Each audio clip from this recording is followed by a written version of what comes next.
بسم اللہ الرحمن الرحیم۔ السلام علیکم دوستو، صحابہ کرام رضوان اللہ اجمعین کی سیرت کا ایک نمایاں پہلو یہ ہے کہ انہوں نے کئی مواقع پر رسول اللہ صلی اللہ علیہ وآلہ وسلم سے سوال کیے۔ سفر و حضر کی کئی تقریبات میں انہیں نبی کریم صلی اللہ علیہ وآلہ وسلم کی رفاقت نصیب ہوئی اور متعدد مواقع پر رسول اللہ صلی اللہ علیہ وآلہ وسلم کے فرامین عالیہ سنے۔ اس لحاظ سے صحابہ کرام رضوان اللہ اجمعین میں سے ہر ایک کی مروی روایات کو ان کی سیرت میں شامل کرنا ان کی سیرت کے بہت سے گمنام گوشوں کو عیاں کرتا ہے۔ خصوصاً سوالات سے انسان کی ضروریات، ترجیحات، دلی جذبات، ذہنی اپروچ اور اعلیٰ سوچ کا اظہار ہوتا ہے۔ اسی حوالے سے آج کی ویڈیو میں ہم آپ کو حضرت ابو بکر صدیق رضی اللہ تعالی عنہ کی روایات بتائیں گے۔ تو آج کی ویڈیو اس حوالے سے دوستو انتہائی اہم ہونے والی ہے، اس کو آپ نے بغیر سکپ کیے آخر تک لازمی دیکھنا ہے۔ تو چلیے دوستو آج کی ویڈیو کا باقاعدہ آغاز کرتے ہیں۔ سیدنا کعب بن مالک رضی اللہ تعالی عنہ بہترین ادیب اور شاعر تھے۔ ان کی بیان کردہ روایات میں ادب کی چاشنی اور حسن بیان کی لذت محسوس ہوتی ہے۔ انہوں نے نبی کریم صلی اللہ علیہ وآلہ وسلم سے عرض کیا، اللہ تعالیٰ نے شعر کے بارے میں جو احکامات اتارے ہیں وہ آپ جانتے ہیں، آپ کا اس بارے میں کیا خیال ہے؟ نبی کریم صلی اللہ علیہ وآلہ وسلم نے فرمایا، یقیناً مومن اپنی تلوار اور اپنی زبان دونوں کے ساتھ جہاد کرتا ہے۔ سیدنا عدی بن حاتم طائی رضی اللہ تعالی عنہ شکار کا شوق رکھتے تھے اور ان کی خاندانی روایات تھیں۔ انہوں نے رسول اللہ صلی اللہ علیہ وآلہ وسلم سے اس بارے میں دریافت کیا، ہم لوگ شکاری کتوں اور باز وغیرہ کے ذریعے سے شکار کرتے ہیں، لہٰذا ہمارے لیے ان کے لیے کیے گئے شکار میں سے کیا حلال ہے؟ اسی طرح وہ سخاوت بھی کرتے تھے، اسی لیے اس حوالے سے بھی انہوں نے رسول اللہ صلی اللہ علیہ وآلہ وسلم سے یہ سوال کیا، کون سا صدقہ افضل ہے؟ فرمایا، غلام کو بطور خادم اللہ کے راستے میں دینا، یا سائے کے لیے خیمہ نصب کرنا، یا جوان اونٹ سواری کے لیے اللہ کے راستے میں دینا۔ سیدنا حذیفہ بن یمان رضی اللہ تعالی عنہ کو فتنوں کے بارے میں جاننے کا شوق تھا۔ وہ خود کہتے ہیں کہ لوگ رسول اللہ صلی اللہ علیہ وآلہ وسلم سے خیر کے بارے میں دریافت کرتے تھے اور میں شر کے بارے میں سوال کرتا تھا تاکہ شر سے بچا جائے، چنانچہ فتنوں کے بارے میں بہت سی احادیث انہی سے مروی ہیں۔ سیدنا ابو ہریرہ رضی اللہ تعالی عنہ کو آپ صلی اللہ علیہ وآلہ وسلم کا ایک ایک فرمان یاد رکھنے کا شوق تھا۔ وہ کہتے ہیں، میں نے عرض کیا، اے اللہ کے رسول، میں آپ کے بہت سے فرامین سنتا ہوں مگر انہیں بھول جاتا ہوں۔ فرمایا، اپنی چادر بچھاؤ۔ میں نے بچھائی۔ آپ صلی اللہ علیہ وآلہ وسلم نے اپنے مبارک ہاتھوں سے اس میں چلو ڈالنے کا اشارہ کیا، پھر فرمایا، اسے سینے سے لگا لو۔ میں نے اسے سینے سے لگایا تو اس کے بعد کوئی چیز نہیں بھولا۔ اور سیدنا ابو ہریرہ رضی اللہ تعالی عنہ نے یہ بھی فرمایا، ہمارے مہاجرین بھائی بازاروں میں تجارت میں مشغول ہوتے تھے اور انصار اپنے جانوروں اور زمینوں میں مصروف ہوتے تھے، اور میں بھوک برداشت کر کے بھی رسول اللہ صلی اللہ علیہ وآلہ وسلم کے ساتھ چمٹا رہتا تھا، اور ایسے مواقع پر ساتھ ہوتا تھا جب دوسرے صحابہ ساتھ نہیں ہوتے تھے، اور وہ کچھ یاد کر لیتا تھا جو دوسرے نہیں کر پاتے تھے۔ سیدنا ابو ہریرہ رضی اللہ تعالی عنہ کے اسی ذوق کی بنا پر ان سے ہر موضوع پر روایات بکثرت مروی ہیں۔ ان چند مثالوں سے یہ اشارہ ملتا ہے کہ عمومی نوعیت کی روایات کے ساتھ ساتھ اکثر صحابہ کرام رضوان اللہ اجمعین سے ان کے متعلقہ معاملات یا ان کے ذوق و شوق کے حوالے سے روایات مروی ہیں۔ اسی طرح بعض فرامین نبوی کسی واقعے سے متعلق ہوتے ہیں، مثلا کوئی واقعہ رونما ہوا اور اس بارے میں زبان نبوت سے ارشاد جاری ہو گیا، مگر بعض فرامین اصول اور قواعد کی حیثیت رکھتے ہیں۔ ایسے فرامین کا کسی صحابی سے مروی ہونا خود اس کی اپنی اہمیت کو بھی نمایاں کرتا ہے کہ آپ صلی اللہ علیہ وآلہ وسلم نے ایسے فرامین کسی صحابی کے سامنے بیان کیے۔ سیدنا ابو بکر صدیق رضی اللہ تعالی عنہ سے مروی روایات کی حیثیت کچھ اسی طرح کی ہے۔ مثلا نبی کریم صلی اللہ علیہ وآلہ وسلم کی تدفین کا مسئلہ پیش آیا تو سیدنا ابو بکر صدیق رضی اللہ تعالی عنہ نے رسول اللہ صلی اللہ علیہ وآلہ وسلم کا فرمان پیش کر دیا کہ پیغمبر جہاں وفات پاتے ہیں وہیں دفن ہوتے ہیں۔ اسی طرح جب انصار ثقیفہ بنی سعدہ میں جمع ہوئے تو سیدنا ابو بکر صدیق رضی اللہ تعالی عنہ کا یہ فرمان نبوی پیش کرنا فیصلہ کن ثابت ہوا کہ اس امر خلافت کے والی قریش ہوں گے۔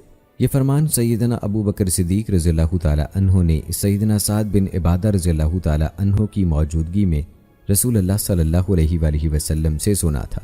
اسی طرح وراثت نبوی کا مسئلہ پیش آیا تو آپ رضی اللہ تعالی عنہ نے رسول اللہ صلی اللہ علیہ وآلہ وسلم کا یہ فرمان سنا دیا کہ ہم انبیاء جو چھوڑ جائیں وہ صدقہ ہوتا ہے، ہماری وراثت تقسیم نہیں ہوتی۔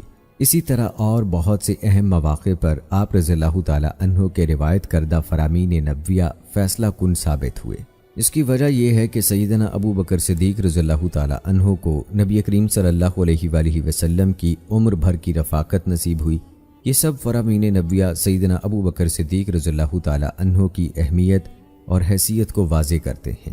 اسی طرح کسی صحابی کی مرویات بیان کرنے کا ایک فائدہ یہ بھی ہوتا ہے کہ صحابہ کرام رضوان اللہ اجمعین میں سے ان کے تلامذہ کا اندازہ ہوتا ہے۔ اس لحاظ سے سیدنا ابو بکر صدیق رضی اللہ تعالی عنہ سے روایت بیان کرنے والے صحابہ کرام کی تعداد کم و بیش 25 ہے۔ ان میں سے چند صحابہ کرام کے نام آپ کو بتاتے ہیں: سیدنا عمر، سیدنا عثمان، سیدنا علی، سیدنا طلحہ ابن عمر ابن عباس، حضرت انس، حضرت حذیفہ، ام المومنین سیدہ عائشہ صدیقہ رضی اللہ تعالی عنہا، زید بن ثابت رضی اللہ تعالی عنہ، برا بن عازب، ابو برزہ اسلمی، مسعور بن مخزمہ رضی اللہ تعالی عنہ اور دیگر صحابہ کرام رضوان اللہ اجمعین۔ وہ صحابی جن کے تلامذہ کی فہرست میں صحابہ کی اکثریت شامل ہے وہ بھی سیدنا ابو بکر صدیق رضی اللہ تعالی عنہ ہی ہیں، اگرچہ آپ رضی اللہ تعالی عنہ نبی کریم صلی اللہ علیہ وآلہ وسلم کے بعد زیادہ عرصہ دنیا میں نہیں رہے۔ سیدنا ابو بکر صدیق رضی اللہ تعالی عنہ نے نبی کریم صلی اللہ علیہ وآلہ وسلم سے جو سوالات کیے وہ نجات، نماز میں دعا، قرآن مجید کی تفسیر، تقدیر اور اسی قسم کے دوسرے موضوعات سے تعلق رکھتے ہیں جن سے آپ رضی اللہ تعالی عنہ کا علمی ذوق اور عملی جذبہ نمایاں ہوتا ہے۔ سیدنا ابو بکر صدیق رضی اللہ تعالی عنہ سے مروی ان روایات کو مسند احمد، مسند ابی یعلا، موصلی مسند ابی بکر، مسند الحمیدی، مسند الجامع اور تحفۃ الاشراف سے لیا گیا ہے، اور صحیح اور ضعیف تمام روایات جمع کی گئی ہیں اور ان کی تحقیق و تخریج اختصار کے ساتھ دی گئی ہے، کیونکہ کسی روایت کے ضعیف ہونے کا پتہ چل جائے تو یہ بھی علم ہے۔ تو اس لیے آج کی ویڈیو میں ہم کوشش کریں گے کہ آپ کو زیادہ سے زیادہ روایات کے بارے میں بتا سکیں۔ سیدنا ابو بکر صدیق رضی اللہ تعالی عنہ ایک روز خطبہ دینے کے لیے کھڑے ہوئے اور اللہ تعالیٰ کی حمد و ثنا بیان کی۔ بعد ازاں فرمانے لگے: لوگو، تم اس آیت مبارکہ کی تلاوت کرتے ہو، اے لوگو جو ایمان لائے ہو، تم پر اپنی جانوں کی فکر لازم ہے۔ وہ شخص گمراہ ہو وہ تمہیں نقصان نہیں پہنچا سکتا جبکہ تم خود ہدایت پر ہو، مگر تم اس کا صحیح مفہوم مراد نہیں لیتے۔ یقیناً ہم نے رسول اللہ صلی اللہ علیہ وآلہ وسلم کی زبانی یہ فرمان سنا ہے: یقیناً لوگ جب منکرات دیکھیں مگر ان میں مثبت تبدیلی لانے کی کوشش نہ کریں تو قریب ہے کہ اللہ تعالیٰ ان سب کو عذاب سے دوچار کر دے۔ راوی حدیث قیس رحمہ اللہ کہتے ہیں کہ میں نے سیدنا ابو بکر صدیق رضی اللہ تعالی عنہ کو یہ فرماتے ہوئے سنا: اے لوگو، اپنے آپ کو جھوٹ سے بچاؤ کیونکہ جھوٹ ایمان کو ختم کر دیتا ہے۔ سیدنا علی رضی اللہ تعالی عنہ کہتے ہیں میں جب بھی رسول اللہ صلی اللہ علیہ وآلہ وسلم سے کوئی حدیث سنتا تھا تو اللہ تعالیٰ اس کی بدولت جس قدر چاہتا تھا مجھے نفع سے ضرور نوازتا تھا، اور جب آپ صلی اللہ علیہ وآلہ وسلم کا فرمان مجھ سے کوئی اور بیان کرتا تو میں اس سے قسم لیا کرتا، جب وہ مجھے قسم دے دیتا تو میں اس کی تصدیق کرتا۔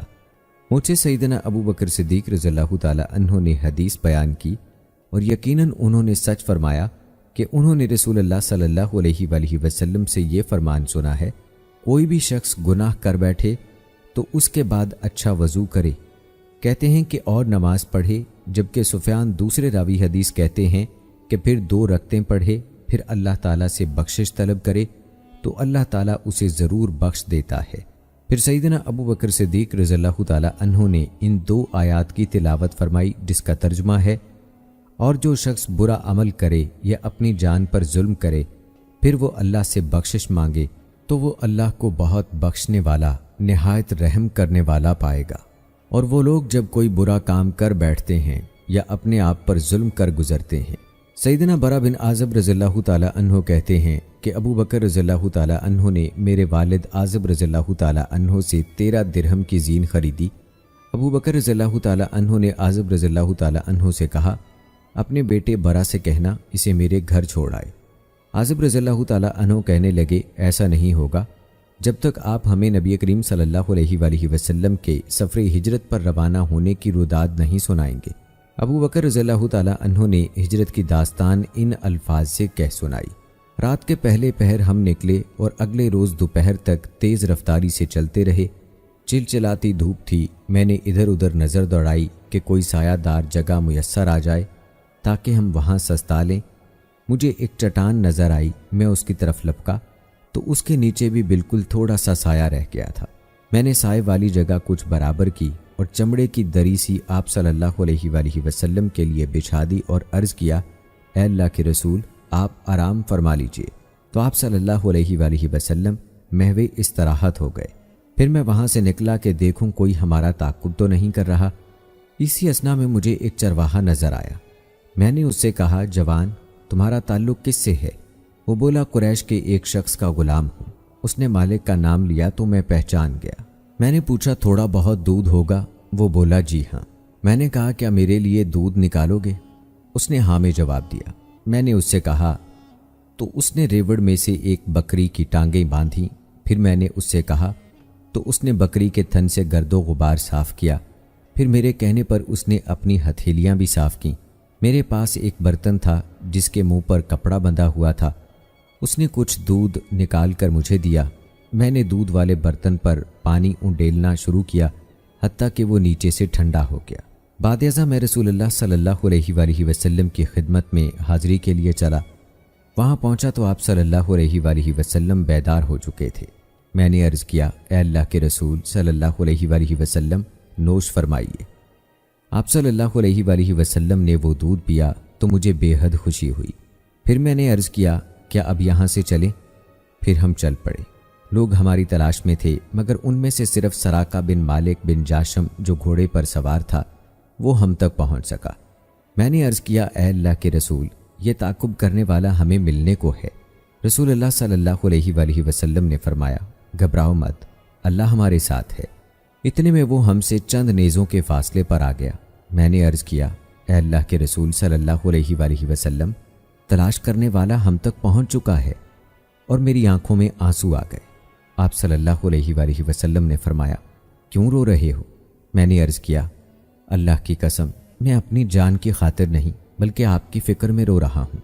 آپ صلی اللہ علیہ وآلہ وسلم نے سراقہ کے خلاف بددعا فرمائی، اے اللہ اپنی چاہت کے مطابق تو اس کے مقابلے میں ہمیں کافی ہو جا۔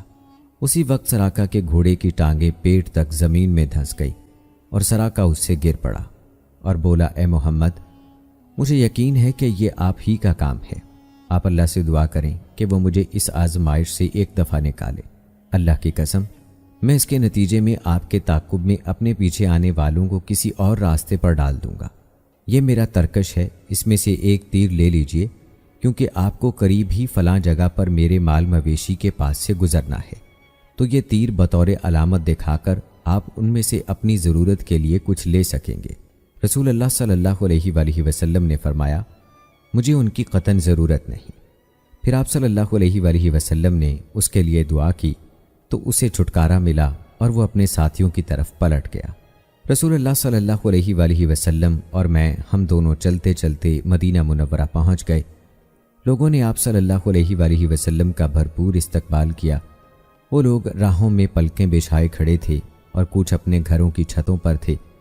رستوں میں خادموں اور بچوں کا ہجوم تھا جو یہ صدا لگا رہے تھے، اللہ اکبر، اللہ کے رسول صلی اللہ علیہ وآلہ وسلم آ گئے، محمد صلی اللہ علیہ وآلہ وسلم آ گئے۔ لوگ باہم الجھ پڑے کیونکہ ہر ایک کی خواہش تھی کہ آپ صلی اللہ علیہ وآلہ وسلم اس کے مہمان بنے۔ اس دوران رسول اللہ صلی اللہ علیہ وآلہ وسلم نے فرمایا، آج رات میں اپنے دادا جان عبد المطلب کی ننیال بنو نجار کے ہاں ٹھہروں گا، میں اس سے ان کی عزت افزائی کرنے کی خواہش رکھتا ہوں۔ پھر جب صبح ہوئی تو آپ صلی اللہ علیہ وآلہ وسلم کو جس طرف جانے کا حکم ملا آپ چل دیے۔ سیدنا برا بن عازب رضی اللہ تعالیٰ عنہ کہتے ہیں، مہاجرین میں سے ہمارے پاس آنے والے پہلے شخص بنو عبد الدار کے مصعب بن عمیر تھے۔ بعد ازاں بنو فہر سے تعلق رکھنے والے نابینا صحابی ابن ام مکتوم رضی اللہ تعالی عنہ آئے۔ پھر عمر بن خطاب رضی اللہ تعالی عنہ 20 سواروں کے ساتھ تشریف لائے۔ ہم نے ان سے پوچھا رسول اللہ صلی اللہ علیہ وآلہ وسلم کا کیا ارادہ ہے؟ عمر رضی اللہ تعالی عنہ نے فرمایا وہ بس چلے ہی آتے ہیں۔ پھر رسول اللہ صلی اللہ علیہ وآلہ وسلم بھی تشریف لے آئے اور آپ کے ساتھ ابو بکر رضی اللہ تعالی عنہ بھی تھے۔ برا بن عازب نے یہ بھی بتایا کہ رسول اللہ صلی اللہ علیہ وآلہ وسلم کے مدینہ تشریف لانے سے پہلے انہوں نے سورہ قاف سے آخر تک تمام سورتیں پڑھ لی تھیں۔ دوستو، سیدنا ابو بکر صدیق رضی اللہ تعالی عنہ سے روایت ہے کہ نبی کریم صلی اللہ علیہ وآلہ وسلم نے اہل مکہ سے بارات کے اظہار کے لیے انہیں یہ پیغام دے کر بھیجا، اس سال کے بعد کوئی مشرک حج نہ کرے اور نہ ہی عریاں ہو کر بیت اللہ کا طواف کرے، اور جنت میں صرف مسلمان ہی داخل ہوں گے، اور جس قوم کی رسول اللہ صلی اللہ علیہ وآلہ وسلم سے عہد کی مدت طے تھی تو اس کا عہد اسی مدت تک باقی ہے، اور اللہ اور اس کے رسول صلی اللہ علیہ وآلہ وسلم مشرکین سے بری ہیں۔ حضرت ابو بکر صدیق رضی اللہ تعالی عنہ کو روانہ ہوئے ابھی 3 دن ہی گزرے تھے کہ آپ صلی اللہ علیہ وآلہ وسلم نے سیدنا علی رضی اللہ تعالی عنہ سے فرمایا ابو بکر کو جا ملو اور انہیں میری طرف واپس بھیج دو، اور وہ احکام تم خود پہنچانا۔ حضرت علی رضی اللہ تعالی عنہ نے ایسا ہی کیا۔ جب ابو بکر رضی اللہ تعالی عنہ نبی کریم صلی اللہ علیہ وآلہ وسلم کی خدمت میں پہنچے تو روتے ہوئے عرض کرنے لگے، اے اللہ کے رسول، کیا میرے بارے میں کچھ نازل ہوا ہے؟ نبی کریم صلی اللہ علیہ وآلہ وسلم نے فرمایا، تمہارے بارے میں تو خیر ہی اتری ہے، بات یہ ہے کہ مجھے یہ حکم دیا گیا ہے کہ اسے میں خود یا میرا کوئی قریبی ہی آگے پہنچائے۔ صحیح بخاری کی روایت میں اس طرح ہے، سیدنا ابو ہریرہ رضی اللہ تعالی عنہ کہتے ہیں کہ سیدنا ابو بکر صدیق رضی اللہ تعالی عنہ نے مجھے ان لوگوں کے ساتھ روانہ کیا جنہوں نے 9 ہجری نہر کے دن اعلان کرنا تھا، چنانچہ ہم سب نے مینا میں یہ اعلان کیا، اس سال کے بعد کوئی مشرک حج نہ کرے اور برہنہ حالت میں کوئی شخص طواف نہ کرے۔ پھر رسول اللہ صلی اللہ علیہ وآلہ وسلم نے ابو بکر رضی اللہ تعالی عنہ کے بعد علی رضی اللہ تعالی عنہ کو روانہ فرمایا تو انہیں حکم دیا کہ سورہ بارات کا اعلان کریں۔ ابو ہریرہ رضی اللہ تعالی عنہ کہتے ہیں، علی رضی اللہ تعالی عنہ نے ہمارے ساتھ مل کر نہر کے دن اہل مینا میں یہ اعلان کیا تھا کہ کوئی مشرک اس سال کے بعد حج نہ کرے اور نہ کوئی برہنہ حالت میں بیت اللہ کا طواف کرے۔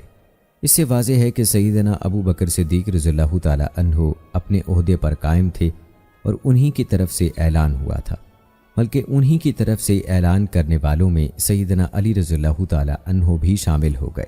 دوستو، اوس بن اسماعیل بجلی رحمہ اللہ کہتے ہیں کہ سیدنا ابو بکر صدیق رضی اللہ تعالی عنہ نے ہمیں خطبہ دیا تو فرمایا، رسول اللہ صلی اللہ علیہ وآلہ وسلم بھی گزشتہ سال اسی جگہ کھڑے ہوئے تھے۔ یہ فرما کر ابو بکر صدیق رضی اللہ تعالی عنہ کی آنکھوں سے آنسوؤں کی جھڑی لگ گئی۔ پھر فرمایا، اللہ سے عافیت کا سوال کیا کرو، اور آپ صلی اللہ علیہ وآلہ وسلم نے فرمایا تھا، ایمان و یقین کے بعد کسی شخص کو عافیت سے بڑھ کر کوئی نعمت نہیں ملی، اور کفر کے بعد شک سے بڑھ کر کوئی خطرناک چیز نہیں۔ صدق و صفا کا اہتمام کیا کرو، اس سے نیکی حاصل ہوتی ہے، اور سچائی اور نیکی دونوں جنت میں داخلے کا باعث ہیں۔ اور جھوٹ سے مکمل اجتناب کرو، کیونکہ اس سے فسق و فجور کی راہیں کھلتی ہیں، اور جھوٹ اور فسق و فجور جہنم میں جانے کا باعث ہیں۔ تم آپس میں حسد نہ کیا کرو، نہ آپس میں بغض رکھا کرو، نہ باہمی قطع تعلقی کیا کرو، نہ ایک دوسرے سے پہلو تہی کیا کرو، اور آپس میں بالکل اسی طرح بھائی بھائی بن جاؤ جیسے اللہ نے تمہیں حکم دیا ہے۔ آپ نے یہ خطبہ اس وقت دیا تھا جب آپ کو خلیفہ بنایا گیا تھا۔ رفاع بن رافع کہتے ہیں کہ میں نے منبر رسول پر سیدنا ابو بکر صدیق رضی اللہ تعالی عنہ کو یہ فرماتے ہوئے سنا کہ میں نے رسول اللہ صلی اللہ علیہ وآلہ وسلم سے یہ سنا تھا، یہ کہنا تھا کہ ابو بکر صدیق رضی اللہ تعالی عنہ رسول اللہ صلی اللہ علیہ وآلہ وسلم کی یاد میں رونے لگ گئے۔ یہ کیفیت دور ہوئی تو دوبارہ کہنے لگے، میں نے رسول اللہ صلی اللہ علیہ وآلہ وسلم سے گرمی کے موسم میں گزشتہ سال یہ فرمان سنا تھا، اللہ سے معافی، خیریت اور تندرستی اور دنیا و آخرت میں یقین کی دولت کا سوال کرتے رہا کرو۔ سیدنا ابو ہریرہ رضی اللہ تعالی عنہ کہتے ہیں کہ میں نے منبر نبوی پر سیدنا ابو بکر رضی اللہ تعالی عنہ کے یہ الفاظ سنے، میں نے رسول اللہ صلی اللہ علیہ وآلہ وسلم سے گزشتہ سال اسی دن یہ سنا تھا۔ یہ کہنا تھا کہ ابو بکر رضی اللہ تعالی عنہ کی آنکھیں بھیگ گئیں اور آپ رونے لگے۔ پھر فرمانے لگے، میں نے رسول اللہ صلی اللہ علیہ وآلہ وسلم سے سنا ہے، آپ صلی اللہ علیہ وآلہ وسلم فرما رہے تھے، کلمہ اخلاص لا الہ الا اللہ کے بعد عافیت جیسی کوئی چیز تمہیں عطا نہیں ہوئی، لہٰذا اللہ تعالیٰ سے عافیت کا سوال کیا کرو۔ سیدنا ابو بکر صدیق رضی اللہ تعالی عنہ سے روایت ہے کہ نبی کریم صلی اللہ علیہ وآلہ وسلم نے فرمایا، مسواک منہ کی صفائی اور رب تعالیٰ کی رضا کا باعث ہے۔ سیدنا ابو بکر صدیق رضی اللہ تعالی عنہ روایت کرتے ہیں کہ انہوں نے رسول اللہ صلی اللہ علیہ وآلہ وسلم سے عرض کیا، مجھے کوئی دعا سکھائیے تاکہ میں وہ دعا اپنی نماز میں مانگا کروں۔ آپ صلی اللہ علیہ وآلہ وسلم نے فرمایا، یہ کہو، اے اللہ، یقیناً میں نے گناہ کر کے اپنے آپ پر بہت ظلم کیے ہیں اور گناہوں کو بخشنے والا تو ہی ہے، لہٰذا اپنی طرف سے مجھے بخشش سے نواز اور مجھ پر رحم فرما، یقیناً تو ہی بہت بخشنے والا اور انتہائی رحم کرنے والا ہے۔ سیدہ عائشہ صدیقہ رضی اللہ تعالی عنہا کہتی ہیں کہ سیدہ فاطمہ رضی اللہ تعالی عنہا اور سیدنا عباس رضی اللہ تعالی عنہ رسول اللہ صلی اللہ علیہ وآلہ وسلم کی وراثت میں سے اپنے اپنے حصے کی طلب میں سیدنا ابو بکر صدیق رضی اللہ تعالی عنہ کے پاس آئے۔ وہ اس وقت فدق میں موجود آپ صلی اللہ علیہ وآلہ وسلم کی زمین اور خیبر سے حاصل ہونے والا آپ صلی اللہ علیہ وآلہ وسلم کا حصہ لینا چاہتے تھے۔ ابو بکر صدیق رضی اللہ تعالی عنہ نے فرمایا، میں نے رسول اللہ صلی اللہ علیہ وآلہ وسلم کو یہ فرماتے ہوئے سنا ہے، ہماری یعنی انبیاء کرام علیہ السلام کی وراثت ورثاء میں تقسیم نہیں ہوتی، ہم جو چھوڑ جائیں وہ صدقہ ہوتا ہے۔ محمد صلی اللہ علیہ وآلہ وسلم کے گھر والے اس مال سے بس کھانے پینے کے لیے لیتے ہیں۔ اللہ کی قسم، یقیناً کسی بھی معاملے میں میں نے رسول اللہ صلی اللہ علیہ وآلہ وسلم کو جو طرز عمل اختیار کرتے دیکھا، میں بھی بعینہ وہی صورت اختیار کروں گا۔ ایک روایت میں یہ اضافہ ہے کہ جب سیدہ فاطمہ الزہرا رضی اللہ تعالی عنہا کو سیدنا ابو بکر صدیق رضی اللہ تعالی عنہ نے جواب دیا تو فاطمہ رضی اللہ تعالی عنہا ناراض ہو گئیں اور تادم زیست ابو بکر صدیق رضی اللہ تعالی عنہ سے بات چیت بھی چھوڑ دی، جبکہ فاطمہ رضی اللہ تعالی عنہا نبی کریم صلی اللہ علیہ وآلہ وسلم کے بعد 6 ماہ باقید حیات رہیں۔ تو دوستو، آپ کو بتاتے چلیں کہ یہ روایت ضعیف ہے۔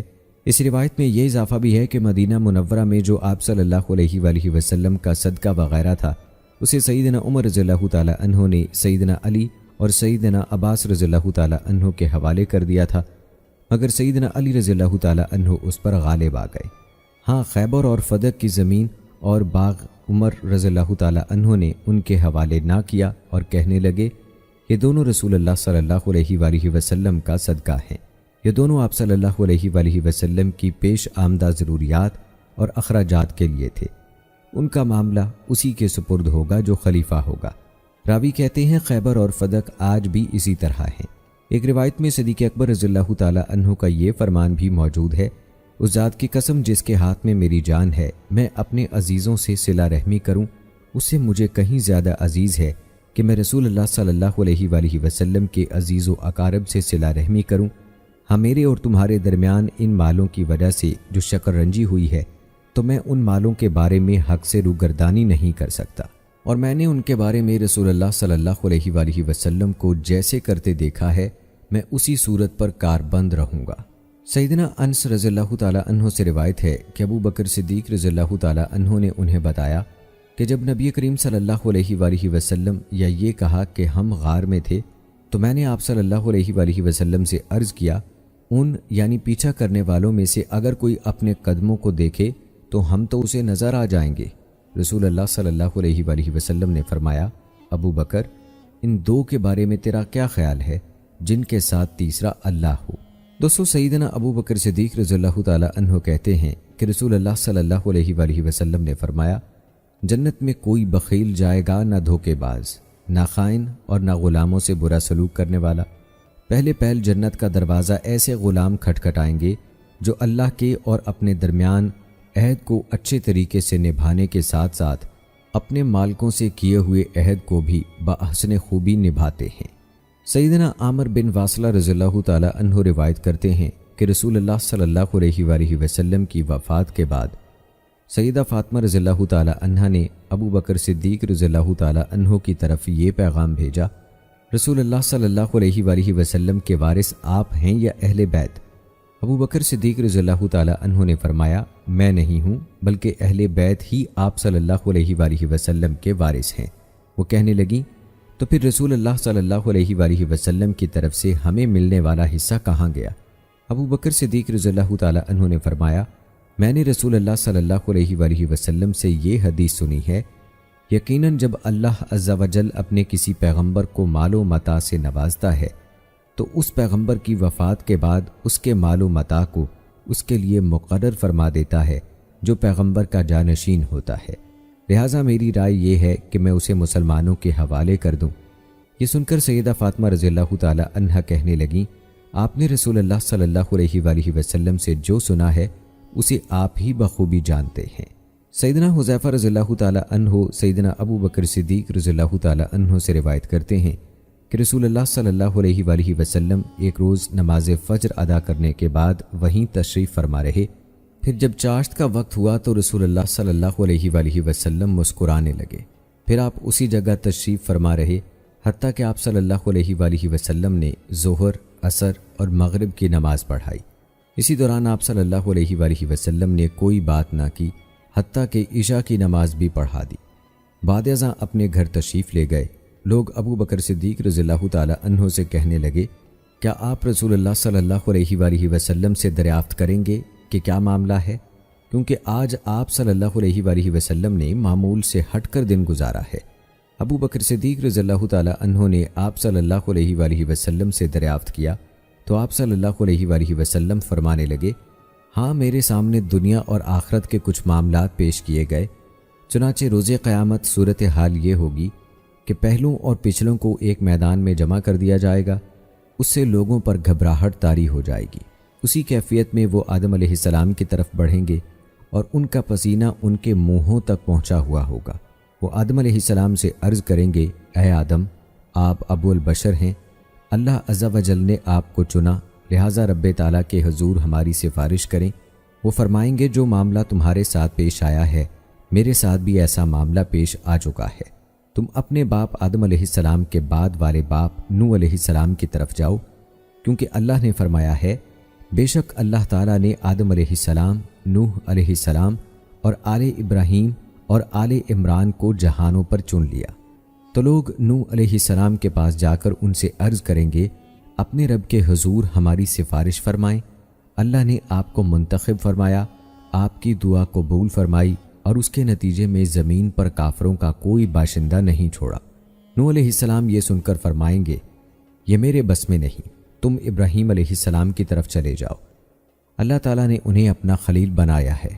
لوگ ابراہیم علیہ السلام کی خدمت میں حاضر ہو کر وہی درخواست کریں گے، مگر وہ بھی یہی جواب دیں گے کہ میرے بس میں نہیں، ہاں تم موسیٰ علیہ السلام کے پاس چلے جاؤ، اللہ تعالیٰ نے انہیں ہم کلامی کے شرف سے نوازا ہے۔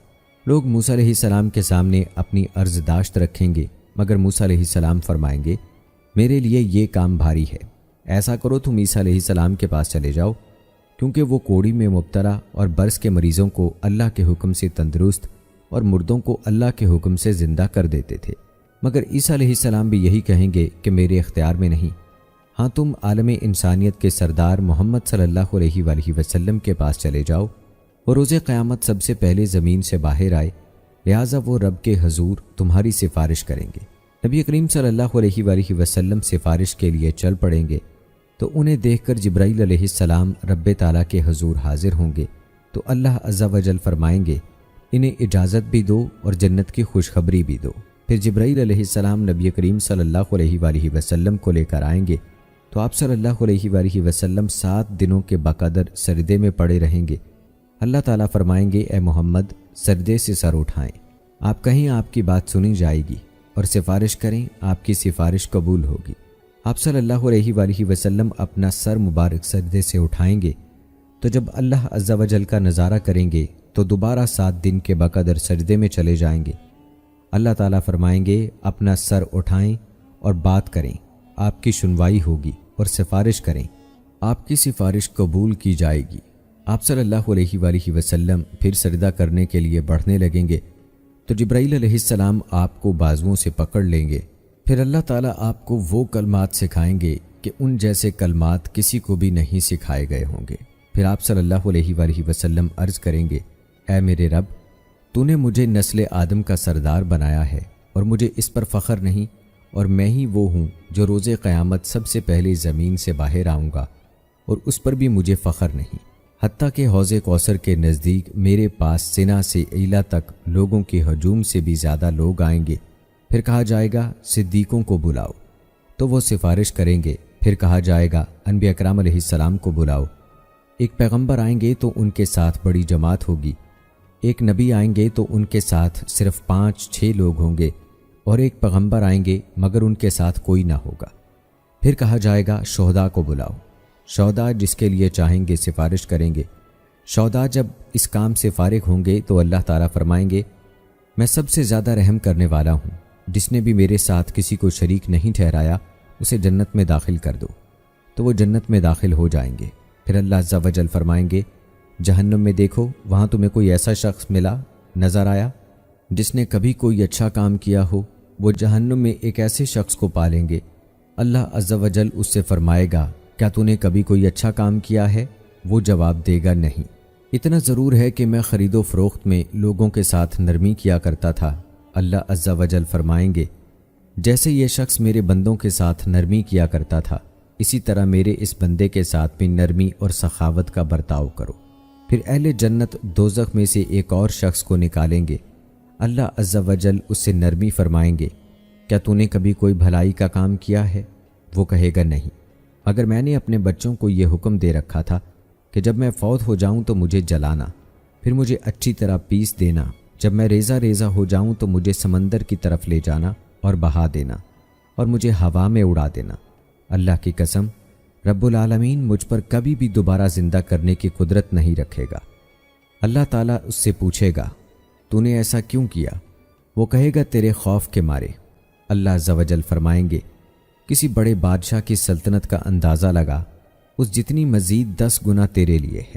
وہ عرض کرے گا، اے اللہ، تو مجھ سے مذاق کیوں کر رہا ہے؟ تو بادشاہوں کا بادشاہ ہے۔ پھر آپ صلی اللہ علیہ وآلہ وسلم نے فرمایا، یہی وہ بات تھی جس کے باعث میں چاشت کے وقت مسکرایا تھا۔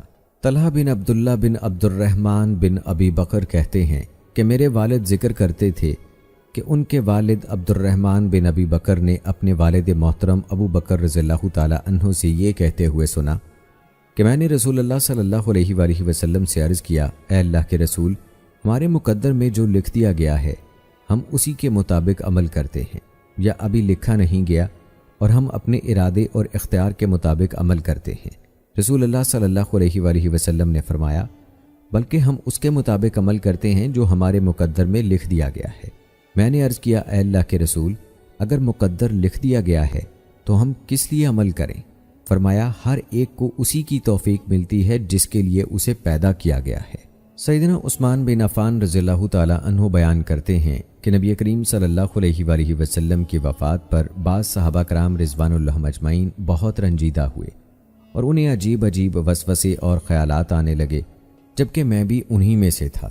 انہی احوال میں میں ایک ٹیلے کے سائے میں بیٹھا تھا کہ عمر رضی اللہ تعالی عنہ میرے پاس سے گزرے اور انہوں نے سلام کیا، مگر مجھے یہ احساس ہی نہ ہوا کہ میرے پاس سے عمر رضی اللہ تعالی عنہ گزرے ہیں اور انہوں نے مجھے سلام بھی کیا ہے۔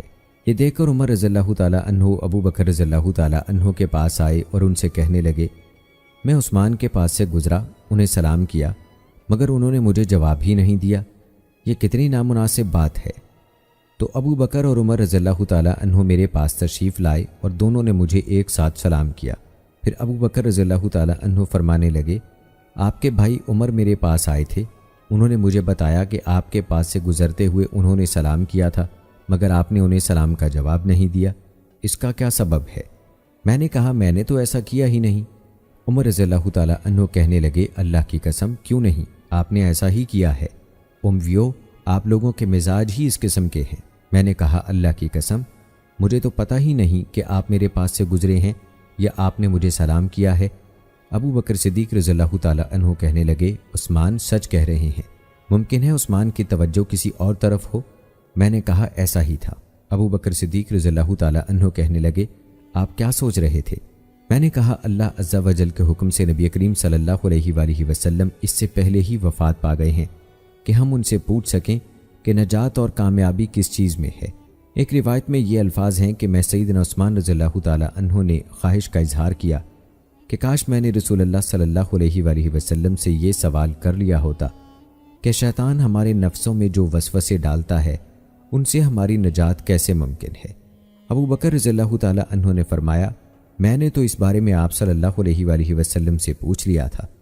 عثمان رضی اللہ تعالیٰ عنہ کہتے ہیں کہ میں ابو بکر رضی اللہ تعالیٰ عنہ کی طرف بڑھا اور کہنے لگا میرے ماں باپ آپ پر قربان، آپ ہی سے اس کی امید تھی۔ ابو بکر صدیق رضی اللہ تعالیٰ عنہ کہنے لگے کہ میں نے عرض کیا تھا اے اللہ کے رسول صلی اللہ علیہ وآلہ وسلم نجات کیوں کر ممکن ہے؟ رسول اللہ صلی اللہ علیہ وآلہ وسلم نے فرمایا جس شخص نے بھی وہ کلمہ دل و جان سے قبول کر لیا جسے میں نے اپنے چچا ابو طالب پر پیش کیا تھا مگر انہوں نے قبول نہیں کیا تھا تو یہ کلمہ اس کے لیے باعث نجات ہے۔ سیدنا یزید بن ابی سفیان رضی اللہ تعالیٰ عنہ کہتے ہیں کہ جب ابو بکر صدیق رضی اللہ تعالیٰ عنہ نے مجھے شام کی طرف جہاد کے لیے بھیجا تو مجھے وصیت کرتے ہوئے کہا یزید تمہارے کچھ قرابت دار تمہارے ساتھ ہیں، ممکن ہے تم انہیں مختلف ذمہ داریوں کے لیے منتخب کر لو، مجھے اس چیز کا تم سے بہت زیادہ خدشہ ہے۔ بے شک رسول اللہ صلی اللہ علیہ وآلہ وسلم نے فرمایا جو شخص مسلمانوں کے کسی بھی معاملے کا والی بنے اور طرفداری کرتے ہوئے کسی کو ذمہ داری سونپ دے تو وہ اللہ کی رحمت سے دور ہو جاتا ہے۔ اللہ تعالیٰ اسے نفلی عبادت قبول فرماتے ہیں نہ فرضی عبادت، حتیٰ کہ اللہ تعالیٰ اسے جہنم میں داخل کر دیں گے۔ اور جس شخص نے کسی کو اللہ کی حرام کردہ چیزوں کی پامالی کی اجازت دے دی تو اس نے بغیر حق کے اللہ کی حدود کو پامال کر دیا، ایسے شخص پر اللہ تعالیٰ کی لعنت ہوتی ہے، یا یہ فرمایا وہ اللہ عز و جل کے ذمے نہیں رہتا۔ سیدنا ابو بکر صدیق رضی اللہ تعالیٰ عنہ سے روایت ہے کہ رسول اللہ صلی اللہ علیہ وآلہ وسلم نے فرمایا میری امت میں سے مجھے 70,000 ایسے خوش نصیب افراد عطا کیے گئے جو بغیر حساب کے جنت میں داخل ہوں گے، ان کے چہرے 14ویں کی چاند کی طرح چمک رہے ہوں گے اور ان کے دل ایک آدمی کے دل کی طرح ہوں گے۔ میں نے اللہ عز و جل سے اس تعداد میں اضافے کی اپیل کی تو اللہ تعالیٰ نے ان 70,000 میں سے ہر ایک کے ساتھ مزید 70,000 افراد عطا فرما دیے۔ سبحان اللہ۔ سیدنا عبداللہ بن عمر رضی اللہ تعالیٰ عنہ کہتے ہیں میں نے سیدنا ابو بکر صدیق رضی اللہ تعالیٰ عنہ سے یہ سنا کہ رسول اللہ صلی اللہ علیہ وآلہ وسلم نے فرمایا جو شخص بھی کوئی برا کام کرے اسے دنیا میں اس کا بدلہ دیا جاتا ہے۔ ام المومنین عائشہ صدیقہ رضی اللہ تعالیٰ عنہ سے روایت ہے کہ انہوں نے ابو بکر صدیق رضی اللہ تعالیٰ عنہ کے سامنے جب کہ وہ قریب الموت تھے جناب ابو طالب کا یہ شعر کہا اور ایسے روشن اور سفید کہ آپ کے وسیلے سے بارش طلب کی جاتی ہے، آپ یتیموں کے لیے بہار ہیں اور بیوگان کو تحفظ فراہم کرتے ہیں۔ سیدنا ابو بکر صدیق رضی اللہ تعالیٰ عنہ نے یہ شعر سن کر فوراً کہا اللہ کی قسم اس میں اللہ کے رسول صلی اللہ علیہ وآلہ وسلم کی صفت بیان ہوئی ہے۔ جریج رحمۃ اللہ علیہ بیان کرتے ہیں کہ نبی کریم صلی اللہ علیہ وآلہ وسلم کی وفات کے بعد صحابہ کرام رضوان اللہ اجمعین کو یہ اندازہ نہ تھا کہ آپ صلی اللہ علیہ وآلہ وسلم کو کہاں دفن کیا جائے۔ اسی دوران ابو بکر صدیق رضی اللہ تعالیٰ عنہ نے فرمایا میں نے رسول اللہ صلی اللہ علیہ وآلہ وسلم سے یہ سنا ہے کوئی بھی پیغمبر جہاں فوت ہوں وہیں دفن ہوتے ہیں۔ یہ سن کر صحابہ کرام رضوان اللہ اجمعین نے آپ کا بستر ایک طرف کیا اور بستر کے نیچے ہی قبر کھودی۔ ام المومنین سیدہ عائشہ رضی اللہ تعالیٰ عنہ کہتی ہیں جب رسول اللہ صلی اللہ علیہ وآلہ وسلم کی وفات ہوئی تو صحابہ کرام میں اختلاف ہو گیا کہ آپ صلی اللہ علیہ وآلہ وسلم کو کہاں دفن کیا جائے، تو ابو بکر صدیق رضی اللہ تعالیٰ عنہ فرمانے لگے میں نے رسول اللہ صلی اللہ علیہ وآلہ وسلم سے اس بارے میں کچھ سنا تھا، وہ مجھے اب تک یاد ہے، وہ یہ تھا اللہ کے حکم سے جب بھی کوئی نبی وفات پاتے ہیں تو وہ اسی جگہ وفات پاتے ہیں جہاں انہیں دفن ہونا پسند ہوتا ہے، لہٰذا آپ صلی اللہ علیہ وآلہ وسلم کو اپنے بستر کی جگہ ہی دفن کرو۔ سیدنا ابو بکر صدیق رضی اللہ تعالیٰ عنہ ایک دفعہ بیماری سے شفایاب ہوئے تو لوگوں کے پاس تشریف لائے، کوئی عذر پیش کیا اور فرمانے لگے ہمارا ارادہ تو صرف بھلائی کا تھا۔ پھر فرمایا رسول اللہ صلی اللہ علیہ وآلہ وسلم نے ہم سے بیان کیا تھا، دجال مشرق کے ایک علاقے سے رونما ہوگا جسے خراسان کہا جاتا ہے۔ دجال کے پیچھے پیچھے ایسے لوگ چلیں گے جن کے چہرے کوٹی ہوئی ڈھال کی طرح چپٹے چوڑے ہوں گے۔ حضرت عقبہ بن حارث کہتے ہیں کہ میں نبی کریم صلی اللہ علیہ وآلہ وسلم کی وفات کے چند دنوں بعد نماز عصر پڑھ کر سیدنا ابو بکر صدیق رضی اللہ تعالی عنہ کے ساتھ باہر نکلا، جبکہ ابو بکر صدیق رضی اللہ تعالی عنہ کی ایک جانب علی رضی اللہ تعالی عنہ بھی چل رہے تھے۔ حضرت ابو بکر صدیق رضی اللہ تعالی عنہ حسن بن علی رضی اللہ تعالی عنہ کے پاس سے گزرے۔ اس وقت وہ لڑکوں کے ساتھ کھیل رہے تھے۔ آپ نے انہیں اپنے کندھے پر اٹھا لیا اور ساتھ ہی کہنے لگے، قسم سے یہ تو نبی کریم صلی اللہ علیہ وآلہ وسلم سے مشابہت رکھتے ہیں، اس کی شکل و شباہت علی رضی اللہ تعالی عنہ پر تو نہیں ہے۔ سیدنا علی رضی اللہ تعالی عنہ یہ بات سن کر مسکرا رہے تھے۔ حضرت رافع طائی رضی اللہ تعالی عنہ سے روایت ہے، وہ غزوہ ذات السلاسل میں سیدنا ابو بکر صدیق رضی اللہ تعالی عنہ کے رفیق سفر بھی رہ چکے تھے۔ وہ کہتے ہیں کہ میں نے سیدنا ابو بکر صدیق رضی اللہ تعالی عنہ سے بیعت خلافت کے متعلق پوچھا کہ کیسے بات چیت ہوئی تھی۔ انہوں نے اپنے الفاظ میں انصار کی گفتگو، اپنے جذبات اور سیدنا عمر رضی اللہ تعالی عنہ نے اس موقع پر جو بات چیت کی تھی سب کہہ سنائی، اور عمر رضی اللہ تعالی عنہ نے ان کی امامت کے متعلق مرض الوفات میں کہے گئے رسول اللہ صلی اللہ علیہ وآلہ وسلم کے فرامین بھی یاد دلائے۔ یہ سناتے ہوئے سیدنا ابو بکر صدیق رضی اللہ تعالی عنہ کہنے لگے، صحابہ کرام نے میری بیعت کر لی اور ان کی طرف سے میں نے قبول کر لی۔ مجھے خدشہ لاحق تھا کہ کوئی فتنہ نہ کھڑا ہو جائے، مبادا لوگ ارتداد کا شکار ہو جائیں۔ دوستو، وحش بن حرب رضی اللہ تعالی عنہ کہتے ہیں کہ سیدنا ابو بکر صدیق رضی اللہ تعالی عنہ نے مرتدین کے خلاف جنگ کے لیے سیدنا خالد بن ولید رضی اللہ تعالی عنہ کا لشکر تیار کر کے روانہ کیا اور کہنے لگے، میں نے رسول اللہ صلی اللہ علیہ وآلہ وسلم سے یہ سنا ہے، خالد بن ولید رضی اللہ تعالی عنہ اللہ کا کتنا اچھا بندہ اور قبیلے کا کتنا اچھا فرد ہے، اور یہ اللہ کی تلواروں میں سے ایک تلوار ہے جسے اللہ عز و جل نے کافروں اور منافقوں پر سونتا ہے۔ سیدہ عائشہ رضی اللہ تعالی عنہا کہتی ہیں کہ جب سیدنا ابو بکر صدیق رضی اللہ تعالی عنہ قریب الوفات تھے، پوچھنے لگے، یہ کون سا دن ہے؟ لوگوں نے جواب دیا، پیر کا دن ہے۔ فرمایا، اگر میں آج رات فوت ہو جاؤں تو صبح کا انتظار نہ کرنا، میرے نزدیک پسندیدہ دن اور راتیں وہ ہیں جو رسول اللہ صلی اللہ علیہ وآلہ وسلم سے قریب تر ہیں، کیونکہ رسول اللہ صلی اللہ علیہ وآلہ وسلم نے بھی پیر کے دن وفات پائی تھی۔ سیدنا ابو ہریرہ رضی اللہ تعالی عنہ کہتے ہیں کہ ابو بکر رضی اللہ تعالی عنہ نے عرض کیا، اے اللہ کے رسول صلی اللہ علیہ وآلہ وسلم، مجھے کچھ کلمات سکھا دیجئے تاکہ میں صبح شام کے وقت اور جب اپنے بستر پر آؤں تو ان کلمات کو کہہ لیا کروں۔ آپ صلی اللہ علیہ وآلہ وسلم نے فرمایا، کہو، اے اللہ، آسمانوں اور زمین کے پیدا کرنے والے، غیب اور حاضر کے جاننے والے، یا یہ فرمایا، اے اللہ، غیب اور حاضر کو جاننے والے اور آسمانوں اور زمین کے پیدا کرنے والے، ہر چیز کے رب اور مالک، میں گواہی دیتا ہوں کہ تیرے سوا کوئی معبود نہیں۔ میں اپنے نفس کے شر اور شیطان اور اس کے اپنے ساتھ شریک ہو جانے کے شر سے اور اس بات سے کہ میں اپنے نفس کے خلاف گناہ کماؤں یا کسی مسلمان کے ساتھ برائی کا باعث بنوں، پناہ طلب کرتا ہوں۔ سیدنا ابو برزہ اسلمی رضی اللہ تعالی عنہ کہتے ہیں کہ ہم ابو بکر صدیق رضی اللہ تعالی عنہ کے ساتھ ان کے کام پر تھے تو انہوں نے کسی مسلمان شخص کے ساتھ غصے کا اظہار کیا اور آپ کا غصہ بہت شدت اختیار کر گیا۔ میں نے یہ صورتحال دیکھی تو عرض کیا، اے خلیفہ رسول، میں اس کا سر تن سے جدا نہ کر دوں؟ جب میں نے قتل کرنے کی خواہش کا اظہار کیا تو ابو بکر صدیق رضی اللہ تعالی عنہ نے اس غصے والی بات کو چھوڑ دیا اور کسی اور بات کی طرف متوجہ ہو گئے۔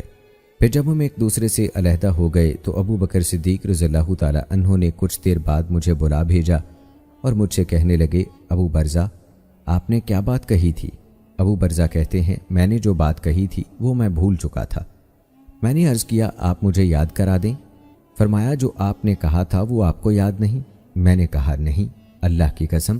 آپ نے فرمایا، کیا آپ کے سامنے نہیں؟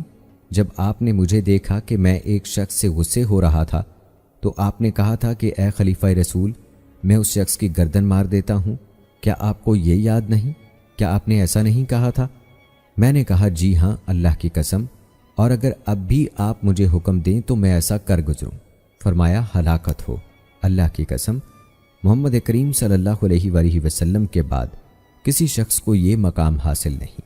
سیدنا ابو ہریرہ رضی اللہ تعالی عنہ سے روایت ہے کہ رسول اللہ صلی اللہ علیہ وآلہ وسلم نے فرمایا، مجھے حکم دیا گیا ہے کہ میں اس وقت تک لوگوں سے قتال کروں جب تک وہ لا الہ الا اللہ کا اقرار نہ کر لیں، اور جب وہ اس کا اقرار کر لیں تو انہیں اپنے خون اور مال مجھ سے محفوظ کر لیے سوائے کلمے کے حق کے، اور ان کا حساب اللہ تعالیٰ پر ہے۔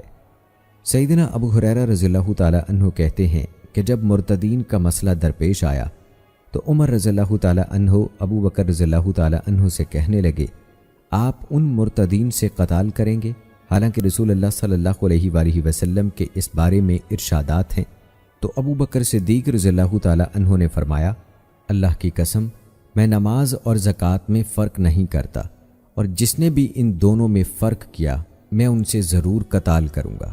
حضرت عمر رضی اللہ تعالی عنہ کہا کرتے تھے کہ ہم نے ابو بکر رضی اللہ تعالی عنہ کے شانہ بشانہ مرتدین سے قتال کیا اور ہم نے اسی کو درست سمجھا۔ قیس بن ابی حازم رحمۃ اللہ علیہ کہتے ہیں کہ میں خلیفہ رسول ابو بکر صدیق رضی اللہ تعالی عنہ کے پاس بیٹھا ہوا تھا۔ یہ نبی کریم صلی اللہ علیہ وآلہ وسلم کی وفات سے 1 ماہ بعد کی بات ہے۔ ابو بکر رضی اللہ تعالی عنہ نے لوگوں سے کوئی بات کہی تو یہ اعلان کیا گیا، نماز کے لیے جمع ہو جائیں۔ یہ مسلمانوں کی پہلی نماز تھی جس کے لیے یہ اعلان کیا گیا کہ سب نماز کے لیے جمع ہو جائیں، لہٰذا لوگ جمع ہو گئے۔ آپ رضی اللہ تعالی عنہ ممبر پر جلوہ افروز ہوئے۔ ممبر کیا تھا؟ بس وہ اسی قسم کی کوئی چیز تھی جو آپ کے لیے بنائی گئی تھی، آپ اسی پر خطبہ دیتے تھے۔ یہ ابو بکر صدیق رضی اللہ تعالی عنہ کا پہلا خطبہ تھا جو آپ نے قبول اسلام کے بعد دیا۔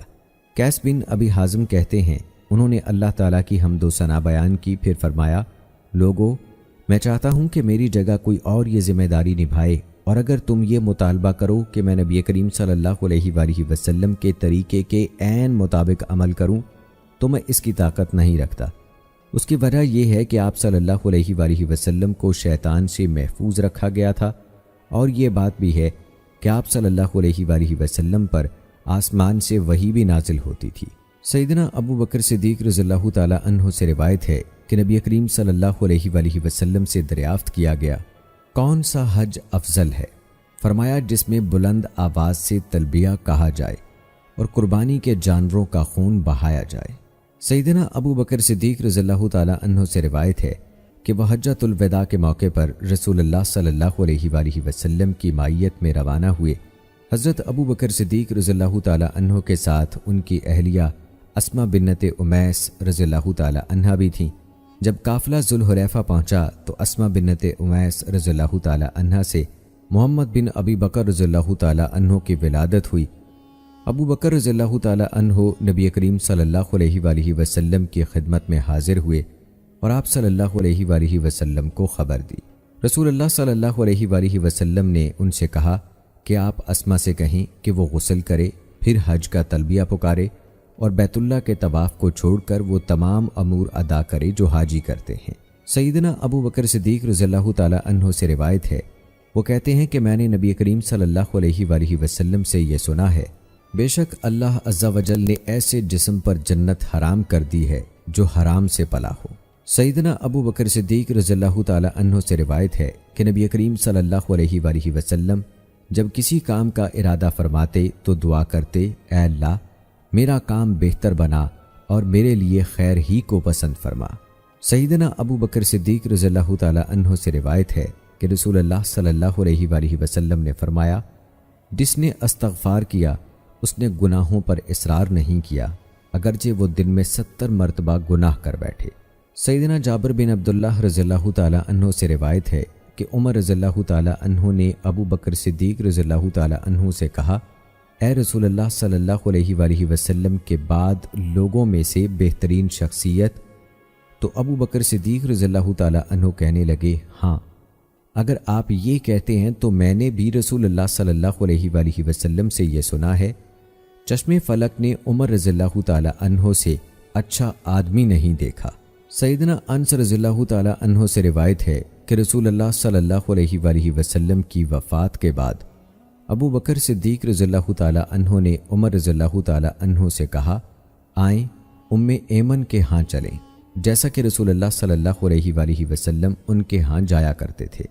ہم چل پڑے تو جب ان کے پاس پہنچے تو وہ رونے لگ گئیں۔ وہ دونوں کہنے لگے، آپ کے رونے کا باعث کیا ہے؟ جو اللہ کے پاس ہے وہ رسول اللہ صلی اللہ علیہ وآلہ وسلم کے لیے زیادہ بہتر ہے۔ وہ بولی، میں اس لیے نہیں رو رہی کہ مجھے پتہ نہیں کہ جو اللہ کے پاس ہے وہ رسول اللہ صلی اللہ علیہ وآلہ وسلم کے لیے بہتر ہے، میں تو اس لیے رو رہی ہوں کہ آسمان سے وحی کا سلسلہ بند ہو چکا ہے۔ اس سے ان دونوں کے جذبات بھی بھڑک اٹھے اور وہ دونوں بھی ان کے ساتھ مل کر رونے لگ گئے۔ سیدنا برا بن عازب رضی اللہ تعالی عنہ کہتے ہیں کہ میں سیدنا ابو بکر صدیق رضی اللہ تعالی عنہ کے ساتھ آیا جبکہ یہ لوگ نئے مدینہ منورہ آئے تھے۔ ان کی صاحبزادی سیدہ عائشہ رضی اللہ تعالی عنہ کو بخار تھا، اس بنا پر وہ لیٹی تھیں۔ ابو بکر صدیق رضی اللہ تعالی عنہ ان کے پاس آئے اور کہنے لگے، پیاری بیٹی کیسی ہو؟ اور انہوں نے عائشہ رضی اللہ تعالی عنہ کے رخسار پر بوسہ بھی لیا۔ دوستو، یہ ایک باپ کی اپنی بیٹی سے محبت کا اظہار ہے۔ سعید بن مسیب رحمۃ اللہ علیہ سے روایت ہے کہ ایک بار رسول اللہ صلی اللہ علیہ وآلہ وسلم صحابہ کرام کے جلوہ میں جلوہ افروز تھے۔ اسی دوران ایک شخص نے ابو بکر صدیق رضی اللہ تعالی عنہ کو برا بھلا کہا اور انہیں اذیت پہنچائی، مگر ابو بکر صدیق رضی اللہ تعالی عنہ خاموش رہے۔ اس نے دوبارہ انہیں ایذا رسانی کی، ابو بکر صدیق رضی اللہ تعالی عنہ پھر بھی خاموش رہے۔ پھر تیسری مرتبہ بھی اس نے تکلیف پہنچائی تو ابو بکر صدیق رضی اللہ تعالی عنہ نے اس کے بدلے میں کچھ کہا، تو جب ابو بکر صدیق رضی اللہ تعالی عنہ نے اس سے بدلہ لیا تو رسول اللہ صلی اللہ علیہ وآلہ وسلم اٹھ کھڑے ہوئے۔ یہ دیکھ کر ابو بکر صدیق رضی اللہ تعالی عنہ نے عرض کی، کیا آپ مجھ سے ناراض ہو گئے ہیں؟ تو رسول اللہ صلی اللہ علیہ وآلہ وسلم نے فرمایا، آسمان سے ایک فرشتہ اتر کر اس بات کی تکذیب کر رہا تھا جو وہ شخص تیرے بارے میں کہہ رہا تھا، تو جب تو نے بدلہ لیا تو شیطان آ دھمکا، جب شیطان آ گیا تو میں نہیں وہاں بیٹھنے کا۔ سیدنا ابو بکر صدیق رضی اللہ تعالی عنہ سے روایت ہے کہ میں نے رسول اللہ صلی اللہ علیہ وآلہ وسلم سے ممبر کی سیڑھیوں پر یہ کہتے ہوئے سنا ہے، آگ سے بچ جاؤ اگرچہ آدھی کھجور دے کر ہی بچو، اتنی کھجور ہی جسم کی بے اعتدالی کو درست کر دیتی ہے، بری موت سے محفوظ رکھتی ہے، اور جس شخص کو بھوک لگی ہو اس کے لیے اسی طرح سود مند ہے جس طرح سیر شدہ شخص کے لیے مفید ہوتی ہے۔ سیدنا یزید بن ابی سفیان رضی اللہ تعالی عنہ کہتے ہیں کہ جب ابو بکر صدیق رضی اللہ تعالی عنہ نے مجھے شام کی طرف جہاد کے لیے بھیجا تو مجھے وصیت کرتے ہوئے کہا، یزید تمہارے کچھ قرابت دار تمہارے ساتھ ہیں، ممکن ہے تم انہیں مختلف ذمہ داریوں کے لیے منتخب کر لو، مجھے اس چیز کا تم سے بہت زیادہ خدشہ ہے۔ بے شک رسول اللہ صلی اللہ علیہ وآلہ وسلم نے فرمایا، جو شخص مسلمانوں کے کسی بھی معاملے کا والی بنے اور طرفداری کرتے ہوئے کسی کو ذمہ داری سونپ دے تو وہ اللہ کی رحمت سے دور ہو جاتا ہے۔ اللہ تعالیٰ اسے نفلی عبادت قبول فرماتے ہیں، نہ فرضی عبادت، حتیٰ کہ اللہ تعالیٰ اسے جہنم میں داخل کر دیں گے۔ اور جس شخص نے کسی کو اللہ کی حرام کردہ چیزوں کی پامالی کی اجازت دے دی تو اس نے بغیر حق کے اللہ کی حدود کو پامال کر دیا، ایسے شخص پر اللہ تعالیٰ کی لعنت ہوتی ہے، یا یہ فرمایا وہ اللہ عز و جل کے ذمے نہیں رہتا۔ سیدنا ابو بکر صدیق رضی اللہ تعالی عنہ سے روایت ہے کہ رسول اللہ صلی اللہ علیہ وآلہ وسلم نے فرمایا، میری امت میں سے مجھے 70,000 ایسے خوش نصیب افراد عطا کیے گئے جو بغیر حساب کے جنت میں داخل ہوں گے، ان کے چہرے 14ویں کی چاند کی طرح چمک رہے ہوں گے اور ان کے دل ایک آدمی کے دل کی طرح ہوں گے۔ میں نے اللہ عز و جل سے اس تعداد میں اضافے کی اپیل کی تو اللہ تعالیٰ نے ان 70,000 میں سے ہر ایک کے ساتھ مزید 70,000 افراد عطا فرما دیے۔ سبحان اللہ۔ سیدنا عبداللہ بن عمر رضی اللہ تعالی عنہ کہتے ہیں، میں نے سیدنا ابو بکر صدیق رضی اللہ تعالی عنہ سے یہ سنا کہ رسول اللہ صلی اللہ علیہ وآلہ وسلم نے فرمایا، جو شخص بھی کوئی برا کام کرے اسے دنیا میں اس کا بدلہ دیا جاتا ہے۔ ام المومنین عائشہ صدیقہ رضی اللہ تعالی عنہ سے روایت ہے کہ انہوں نے ابو بکر صدیق رضی اللہ تعالی عنہ کے سامنے جب کہ وہ قریب الموت تھے جناب ابو طالب کا یہ شعر کہا، اور ایسے روشن اور سفید کہ آپ کے وسیلے سے بارش طلب کی جاتی ہے، آپ یتیموں کے لیے بہار ہیں اور بیوگان کو تحفظ فراہم کرتے ہیں۔ سیدنا ابو بکر صدیق رضی اللہ تعالی عنہ نے یہ شعر سن کر فوراً کہا، اللہ کی قسم، اس میں اللہ کے رسول صلی اللہ علیہ وآلہ وسلم کی صفت بیان ہوئی ہے۔ جریج رحمۃ اللہ علیہ بیان کرتے ہیں کہ نبی کریم صلی اللہ علیہ وآلہ وسلم کی وفات کے بعد صحابہ کرام رضوان اللہ اجمعین کو یہ اندازہ نہ تھا کہ آپ صلی اللہ علیہ وآلہ وسلم کو کہاں دفن کیا جائے۔ اسی دوران ابو بکر صدیق رضی اللہ تعالی عنہ نے فرمایا، میں نے رسول اللہ صلی اللہ علیہ وآلہ وسلم سے یہ سنا ہے، کوئی بھی پیغمبر جہاں فوت ہوں وہیں دفن ہوتے ہیں۔ یہ سن کر صحابہ کرام رضوان اللہ اجمعین نے آپ کا بستر ایک طرف کیا اور بستر کے نیچے ہی قبر کھودی۔ ام المومنین سیدہ عائشہ رضی اللہ تعالی عنہا کہتی ہیں، جب رسول اللہ صلی اللہ علیہ وآلہ وسلم کی وفات ہوئی تو صحابہ کرام میں اختلاف ہو گیا کہ آپ صلی اللہ علیہ وآلہ وسلم کو کہاں دفن کیا جائے۔ تو ابو بکر صدیق رضی اللہ تعالی عنہ فرمانے لگے، میں نے رسول اللہ صلی اللہ علیہ وآلہ وسلم سے اس بارے میں کچھ سنا تھا، وہ مجھے اب تک یاد ہے۔ وہ یہ تھا، اللہ کے حکم سے جب بھی کوئی نبی وفات پاتے ہیں تو وہ اسی جگہ وفات پاتے ہیں جہاں انہیں دفن ہونا پسند ہوتا ہے، لہٰذا آپ صلی اللہ علیہ وآلہ وسلم کو اپنے بستر کی جگہ ہی دفن کرو۔ سیدنا ابو بکر صدیق رضی اللہ تعالی عنہ ایک دفعہ بیماری سے شفایاب ہوئے تو لوگوں کے پاس تشریف لائے، کوئی عذر پیش کیا اور فرمانے لگے، ہمارا ارادہ تو صرف بھلائی کا تھا۔ پھر فرمایا، رسول اللہ صلی اللہ علیہ وآلہ وسلم نے ہم سے بیان کیا تھا، دجال مشرق کے ایک علاقے سے رونما ہوگا جسے خراسان کہا جاتا ہے۔ دجال کے پیچھے پیچھے ایسے لوگ چلیں گے جن کے چہرے کوٹی ہوئی ڈھال کی طرح چپٹے چوڑے ہوں گے۔ حضرت عقبہ بن حارث کہتے ہیں کہ میں نبی کریم صلی اللہ علیہ وآلہ وسلم کی وفات کے چند دنوں بعد نماز عصر پڑھ کر سیدنا ابو بکر صدیق رضی اللہ تعالی عنہ کے ساتھ باہر نکلا، جبکہ ابو بکر صدیق رضی اللہ تعالی عنہ کی ایک جانب علی رضی اللہ تعالی عنہ بھی چل رہے تھے۔ حضرت ابو بکر صدیق رضی اللہ تعالی عنہ حسن بن علی رضی اللہ تعالی عنہ کے پاس سے گزرے۔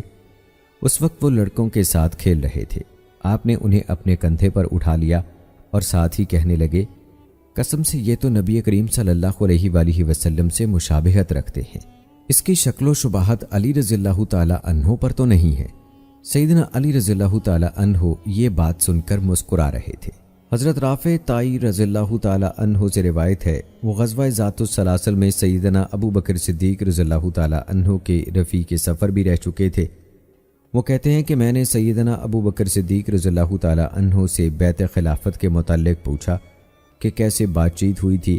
انہوں نے اپنے الفاظ میں انصار کی گفتگو، اپنے جذبات اور سیدنا عمر رضی اللہ تعالی عنہ نے اس موقع پر جو بات چیت کی تھی سب کہہ سنائی، اور عمر رضی اللہ تعالی عنہ نے ان کی امامت کے متعلق مرض الوفات میں کہے گئے رسول اللہ صلی اللہ علیہ وآلہ وسلم کے فرامین بھی یاد دلائے۔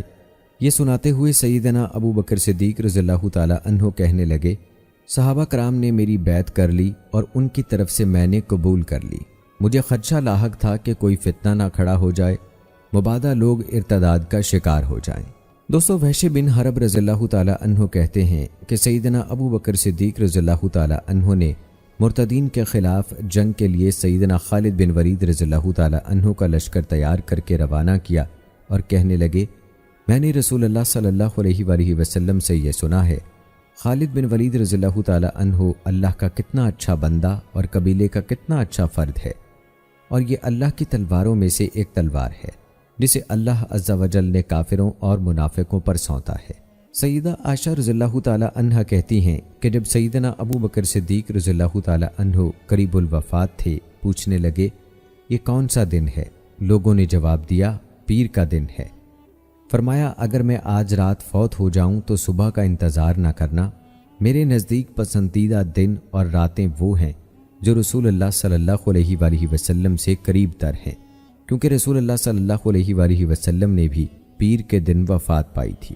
سیدنا ابو ہریرہ رضی اللہ تعالی عنہ کہتے ہیں کہ ابو بکر رضی اللہ تعالی عنہ نے عرض کیا، اے اللہ کے رسول صلی اللہ علیہ وآلہ وسلم، مجھے کچھ کلمات سکھا دیجئے تاکہ میں صبح شام کے وقت اور جب اپنے بستر پر آؤں تو ان کلمات کو کہہ لیا کروں۔ آپ صلی اللہ علیہ وآلہ وسلم نے فرمایا، کہو، اے اللہ، آسمانوں اور زمین کے پیدا کرنے والے، غیب اور حاضر کے جاننے والے، یا یہ فرمایا، اے اللہ، غیب اور حاضر کو جاننے والے اور آسمانوں اور زمین کے پیدا کرنے والے، ہر چیز کے رب اور مالک، میں گواہی دیتا ہوں کہ تیرے سوا کوئی معبود نہیں۔ میں اپنے نفس کے شر اور شیطان اور اس کے اپنے ساتھ شریک ہو جانے کے شر سے اور اس بات سے کہ میں اپنے نفس کے خلاف گناہ کماؤں یا کسی مسلمان کے ساتھ برائی کا باعث بنوں پناہ طلب کرتا ہوں۔ سیدنا انس رضی اللہ تعالیٰ عنہ کہتے ہیں کہ سیدنا ابو بکر صدیق رضی اللہ تعالیٰ عنہ غمگین حالت میں نبی کریم صلی اللہ علیہ وآلہ وسلم کی خدمت میں حاضر ہوئے۔